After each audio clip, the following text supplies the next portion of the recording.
5 برس پہلے جب میں 21 برس کی نوجوان لڑکی تھی تو انہی دنوں میں میٹرک کا امتحان پاس کر کے فارغ ہو گئی۔ اوپر سے گرمیوں کی چھٹیاں ہو گئیں تو میں نے اپنی امی سے کہا میں اپنی خالہ نورین کے پاس کچھ دنوں کے لیے جانا چاہتی ہوں۔ میری ایک ہی خالہ ہیں جو کہ بہاولپور کے ایک گاؤں میں رہتی ہیں۔ ان کی شادی چند سال پہلے اس وقت ہوئی تھی جب میں پیدا ہوئی تھی۔ اب تو خالہ کا 16 سال کا ایک بیٹا بھی تھا۔ خیر کچھ دیر کی ضد کے بعد امی نے مجھے خالہ کے ہاں جانے کی اجازت دے دی اور بھائی مجھے خالہ کے ہاں چھوڑنے گیا، جو کہ اسی دن ہی مجھے وہاں چھوڑ کر واپس آ گیا۔ میری خالہ مجھے اپنے گھر دیکھ کر بہت خوش ہوئیں۔ اس نے صاف کہہ دیا کہ اتنے عرصہ بعد آئی ہو تو اب 1 مہینے سے پہلے واپس جانے نہیں دوں گی، بس آرام سے یہاں رہو۔ مجھے پہلی نظر میں خالہ کا بیٹا بہت پسند آیا، جو کہ بہت خوبصورت تھا، لیکن عمر میں مجھ سے بہت چھوٹا تھا۔ لیکن خالو میرا بہت عجیب قسم کا شخص تھا، اس کو دیکھ کر خوف آتا تھا۔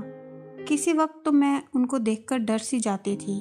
نہ جانے خالہ جو کہ اتنی حسین تھی، پتہ نہیں انہوں نے اس میں ایسا کیا دیکھا اور اس سے شادی کر بیٹھی۔ میری امی نے مجھے بتا رکھا تھا کہ آپ کے خالو نے گاؤں میں کچھ ایسے کام کر رکھے ہیں کہ انہیں خاندان کی خواتین منہ بھی نہیں لگاتی ان کے کرتوتوں کی وجہ سے۔ چونکہ گرمیاں تھیں اس لیے خالہ اور خالو رات کو چھت پر سوتے تھے اور میں اور سلمان نیچے صحن میں پنکھا چلا کر ایک ہی چارپائی پر سو جایا کرتے تھے۔ سلمان میرے ساتھ کافی مانوس ہو گیا تھا۔ ایک رات میری آنکھ کھل گئی تو نیند نہیں آ رہی تھی، تو میں نے چھت پر جانے کا سوچا، لیکن اندر سے ڈر بھی لگ رہا تھا کہ کیا معلوم اوپر خالو جاگ رہا ہو اور کیا سوچے گا کہ یہ آدھی رات کو یہاں کیا لینے آئی ہے۔ میں آپ کو پہلے ہی بتا چکی ہوں کہ مجھے خالو کی شخصیت عجیب پر اسرار سی لگی تھی۔ وہ سارا دن مجھے عجیب سی نظروں سے دیکھتا رہتا تھا، لیکن جب میں ان کو دیکھتی تو مسکرانے لگتا تھا۔ خالہ ان کے سامنے کم ہی بات کرتی تھی اور مجھے یوں معلوم ہوتا تھا کہ جیسے خالہ ان سے ڈرتی ہوں۔ لیکن ایک بات یہ بھی تھی کہ خالو نے گھر میں خالہ کو ساری آسائشیں مہیا کر رکھی تھیں جس کی کسی بھی عورت کو خواہش ہو۔ خیر اب میں نے دبے پاؤں چھت پر جانے کا سوچا۔ جبکہ میں دبے پاؤں چھت پر چڑھنا شروع ہو گئی، ایک ایک سیڑھی پر بنا آواز پیدا کیے قدم رکھتی گئی۔ میں چھت کے بالکل پاس پہنچ گئی۔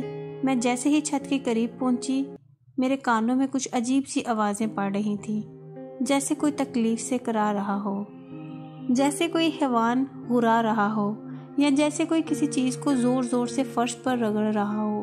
میں پریشان ہو گئی کہ آخر چھت پر ایسا کیا ہو سکتا ہے۔ خیر میں نے ڈرتے ڈرتے سر اوپر نکال کر دیکھا تو چاند کی روشنی میں ایک عجیب منظر دیکھا۔ خالو چارپائی پر لیٹا تھا اور خالہ اس کے سر میں سرسوں کے تیل سے مالش کر رہی تھی۔ خالو کبھی منہ سے عجیب سی آواز نکالتا اور پھر خاموش ہو جاتا۔ میں یہ سب دیکھ کر بہت حیران ہوئی۔ اتنے میں اچانک خالہ نے گردن گھما کر میری طرف دیکھ لیا اور مسکرا کر کہا کہ آ جاؤ بیٹا، یہاں آ جاؤ۔ میں خالہ کو اپنی طرف پا کر ڈر گئی اور جلدی سے نیچے اتر کر چارپائی پر جا کر لیٹ گئی۔ میں سوچ میں تھی کہ یہ کیا ماجرا ہے۔ انہی سوچوں میں گم تھی کہ میں سو گئی اور جب صبح آنکھ کھلی تو خالہ کچن میں کام کر رہی تھی اور خالو گھر پر نہیں تھے۔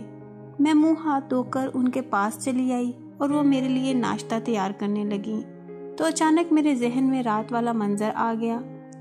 میں جھٹ سے ان سے سوال کر ڈالا۔ اس سے پہلے کہ میں کچھ بولتی، خالہ مجھے بتانے لگیں کہ ان کے سر میں عجیب سا درد اٹھتا ہے تو اسی وجہ سے میں ان کے سر میں تیل ڈال کر مساج کر دیتی ہوں۔ یہ سن کر مجھے انسان کی کرتوتوں اور پھر بے بسی پر رونا آ گیا کہ جب انسان کسی کو تکلیف دیتا ہے تو سمجھتا ہے کہ اس نے اوپر والے کی پکڑ میں کبھی آنا ہی نہیں ہے، اور جب کوئی پکڑ میں آتا ہے تو کہتا کہ مجھ پہ آزمائش آئی ہوئی ہے۔ یہ نہیں سوچتا کہ یہ آزمائش بھی اپنے ہی کرتوتوں کی وجہ سے ہے۔ یہ سن کر مجھے ترس آیا خالو پر اور ان سے ہمدردی ہو گئی، لیکن میں ان سے محتاط بھی زیادہ ہو گئی تھی کہ کیا معلوم وہ مجھے بھی اپنی ہوس کا نشانہ نہ بنا دے۔ پھر کچھ دن بڑی مشکل سے ڈر کر گزار کر واپس اپنے گھر آ گئی اور سکھ کا سانس لیا کہ شکر ہے میں تو ہوس کا نشانہ نہیں بنی۔